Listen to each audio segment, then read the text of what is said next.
To a Fox 5 update on COVID-19 vaccines in Nevada. Today, federal health officials told Fox 5 in a statement, access to vaccines is not being limited. The U.S. Department of Health and Human Services shared a statement saying, quote, the vaccine remains available for anyone who wants it as long as it's discussed with their healthcare provider. 4 FDA-approved vaccines now have updated 2025-2026 formulas and continue to offer important protection against severe COVID-19 illness. And here in southern Nevada, the health district says you can get the updated COVID vaccine in local clinics yet, but the previous shot is still available for eligible patients.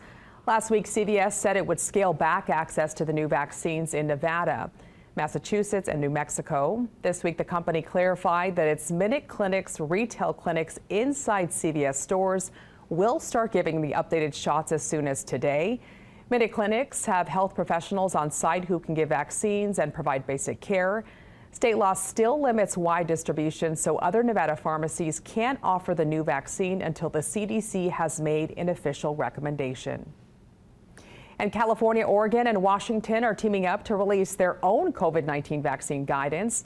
A statement from all 3 governors points to politicization of the CDC and what they call the president's assault on the health and safety of the American people. The partnership, called the West Coast Health Alliance, plans to share more in the coming weeks.